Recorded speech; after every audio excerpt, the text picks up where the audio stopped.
ਅਗਲੀ ਜਿਹੜੀ ਹਰਜੋਤ ਸਿੰਘ ਜੀ ਗੱਲ ਕਰਦੇ ਜਾਈਏ ਆਈਸ ਦੇ ਨਾਲ ਸੰਬੰਧਿਤ ਇਹ ਜਿਹੜੀ ਖਬਰ ਆ ਰਹੀ ਆ। ਹੁਣ ਸਟੇਟ ਆਫ ਮੇਨ ਤੋਂ ਇਹ ਪਤਾ ਲੱਗ ਰਿਹਾ ਆ, ਉੱਥੋਂ ਦੇ ਸਟੇਟ ਦੇ ਹਾਊਸ ਦੇ ਸਪੀਕਰ ਇਹ ਦਾਅਵਾ ਕਰ ਰਹੇ ਆ, ਕਥਿਤ ਤੌਰ ਤੇ ਕਹਿ ਰਹੇ ਆ ਵੀ ਬਿਡਫੋਰਡ ਕਰਕੇ ਜਿਹੜਾ ਉੱਥੇ ਇਲਾਕਾ ਆ, ਉੱਥੇ ਆਈਸ ਦੀ ਗੋਲੀ ਦੇ ਨਾਲ ਇੱਕ ਹੋਰ ਜਾਣੇ ਦੀ ਹੁਣ ਮੌਤ ਹੋਈ ਆ। ਅਜੇ ਰੀਸੈਂਟਲੀ ਮੈਕਸੀਕਨ ਮੂਲ ਦਾ ਜਿਹੜਾ ਬੰਦਾ ਕਤਲ ਆਈਸ ਦੇ ਹੱਥੋਂ ਜਿਹੜਾ ਹੋਇਆ ਸੀ, ਜੋ ਕਿ ਕਹਿੰਦੇ ਜੀ ਬੰਦਾ ਉਹ ਸੀਗਾ ਹੀ ਨਹੀਂ ਜਿਹਨੂੰ ਇਹਨੇ ਫੜਨ ਜਾਣਾ ਸੀਗਾ। ਤੇ ਬਾਅਦ ਦੇ ਵਿੱਚ ਇਹ ਇਹਨਾਂ ਨੇ ਦਾਅਵਾ ਕੀਤਾ ਵੀ ਉਹ ਤਾਂ ਗੱਡੀ ਚਾੜਨ ਲੱਗਾ ਸੀ, ਜੋ ਉੱਥੋਂ ਦੇ ਚਸ਼ਮਦੀਦ ਗਵਾਹਾਂ ਨੇ ਨਕਾਰਿਆ ਹੈਗਾ ਆ। ਇਹਨਾਂ ਨੇ ਆਪਣੇ ਕੈਮਰੇ ਕੂਮਰੇ ਵੀ ਜਿਹੜੇ ਉਹ ਬੰਦ ਰੱਖੇ ਸੀਗੇ।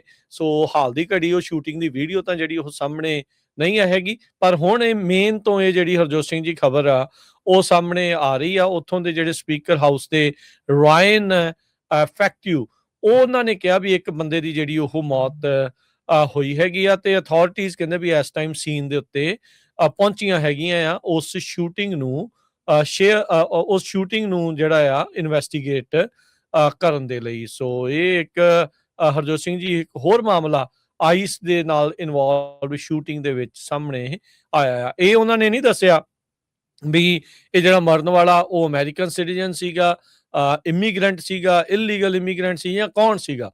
ਪਰ ਕਹਿੰਦੇ ਵੀ ਪੁਲਿਸ ਡਿਪਾਰਟਮੈਂਟ ਬਿਡਫੋਰਡ ਮੇਨ ਤੋਂ ਉਹਨਾਂ ਨੇ ਸਟੇਟਮੈਂਟ ਜਾਰੀ ਕਰਦੇ ਹੋਏ ਕਿਹਾ ਵੀ ਆਈਸ ਪਰਸਨਲ ਇਨਵੋਲਵਿੰਗ ਇਨਸੀਡੈਂਟ ਦੇ ਉਹ ਰਿਸਪੌਂਡ ਕਰ ਰਹੇ ਆ ਉੱਥੋਂ ਦੇ ਪੂਲ ਤੇ ਹਿਲ ਸਟਰੀਟ ਦੀ ਇੰਟਰਸੈਕਸ਼ਨ ਦੇ ਉੱਤੇ। ਅੱਜ ਉੱਥੇ ਦੇ ਸਵੇਰ ਦੇ ਹਿਸਾਬ ਦੇ ਨਾਲ ਇਹ ਜਿਹੜੀ ਸ਼ੂਟਿੰਗ ਆ ਉਹ ਵਾਪਰੀ ਆ।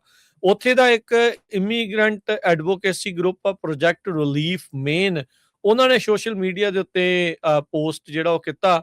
ਉਹ ਕਹਿੰਦੇ ਵੀ ਉਹਨਾਂ ਨੂੰ ਪਤਾ ਆ ਵੀ ਜਿਸ ਬੰਦੇ ਦੀ ਮੌਤ ਹੋਈ ਆ ਤੇ ਅਸੀਂ ਉਹਦੇ ਪਰਿਵਾਰ ਨਾਲ ਤੇ ਜਿਹੜੇ ਕਮਿਊਨਿਟੀ ਮੈਂਬਰਸ ਆ ਉਹਨਾਂ ਦੇ ਨਾਲ ਰਾਬਤੇ ਦੇ ਵਿੱਚ ਹੈਗੇ ਆ। ਸੋ ਉਹਨਾਂ ਨੇ ਕਿਹਾ ਵੀ ਇਹ ਯੰਗ ਪਰਸਨ ਹੈ, ਇਹਦਾ ਮਤਲਬ ਵੀ ਕੋਈ ਉਮਰ ਜ਼ਿਆਦਾ ਨਹੀਂ ਹੋਊਗੀ। ਜਿਹੜੀ ਉਹਨਾਂ ਦੀ ਸਟੇਟਮੈਂਟ ਦਿੱਤੀ ਆ ਵੀ ਯੰਗ ਪਰਸਨ ਦੀ ਕਹਿੰਦੇ ਵੀ ਜ਼ਿੰਦਗੀ ਇੱਕ ਵਾਰੀ ਫੇਰ ਕੱਟ ਸ਼ਾਰਟ ਕਰ ਦਿੱਤੀ ਗਈ, ਤੇ ਉਹਨਾਂ ਨੇ ਕਿਹਾ ਵੀ ਸਾਰੀ ਕਮਿਊਨਿਟੀ ਨੂੰ ਇਕੱਠਿਆਂ ਇਸ ਚੀਜ਼ ਦੇ ਵਿੱਚ ਸਟੈਂਡ ਕਰਨਾ ਚਾਹੀਦਾ, ਇਕੱਠੇ ਹੋਣਾ ਚਾਹੀਦਾ ਆ ਤੇ ਇਨਸਾਫ ਦੀ ਮੰਗ ਕਰਨੀ ਚਾਹੀਦੀ ਆ। ਮੇਨ ਦੇ ਜਿਹੜੇ ਗਵਰਨਰ ਜੈਨਟ ਮਿਲਸ ਆ, ਉਹਨਾਂ ਨੇ ਕਿਹਾ ਵੀ ਉਹਨਾਂ ਨੂੰ ਇਸ ਸ਼ੂਟਿੰਗ ਦੇ ਬਾਰੇ ਜਾਣਕਾਰੀ ਆਲਰੇਡੀ ਮਿਲ ਚੁੱਕੀ ਆ, ਤੇ ਉਹਨਾਂ ਨੇ ਕਿਹਾ ਵੀ ਜਿਹੜੀਆਂ ਸਿਚੁਏਸ਼ਨ ਇਦਾਂ ਦੀਆਂ ਬੜੀਆਂ ਡਰਾਉਣੀਆਂ, ਅਲਾਰਮਿੰਗ ਤੇ ਫਰਾਈਟਨਿੰਗ ਜਿਹੜੀਆਂ ਉਹ ਹੁੰਦੀਆਂ ਆ। ਸੋ ਮੇਨ ਦੀ ਸਟੇਟ ਪੁਲਿਸ ਇਸ ਟਾਈਮ ਕਹਿੰਦੇ ਵੀ ਸੀਨ ਦੇ ਉੱਤੇ ਵਰਕ ਕਰ ਰਹੀ ਹੈ, ਇਨਵੈਸਟੀਗੇਸ਼ਨ 'ਚ ਮਦਦ ਜਿਹੜੀ ਉਹ ਕਰ ਰਹੀ ਆ। ਸਟੇਟ ਦੇ office of chief medical examiner ਤੇ ਫੈਡਰਲ ਅਧਿਕਾਰੀਆਂ ਦੇ ਜਿਹੜੇ ਉਹ ਨਾਲ। ਸੋ ਹਿਊਸਟਨ ਦੀ ਜਿਹੜੀ ਆਪਾਂ ਦੱਸਿਆ ਸੀਗਾ ਵੀ ਮੈਕਸੀਕਨ ਮੂਲ ਦੇ ਉਸ ਬੰਦੇ ਦੀ ਪਿਛਲੇ ਹਫਤੇ ਹੋਈ ਸ਼ੂਟਿੰਗ ਤੋਂ ਬਾਅਦ ਦੇ ਵਿੱਚ ਇਹ ਇੱਕ ਫੇਰ ਸ਼ੂਟਿੰਗ ਆਈਸ ਇਨਵੋਲਵਡ ਆਫਿਸਰਸ ਦੇ ਨਾਲ ਸਾਹਮਣੇ ਆਈ ਹੈਗੀ ਆ। ਜੀ।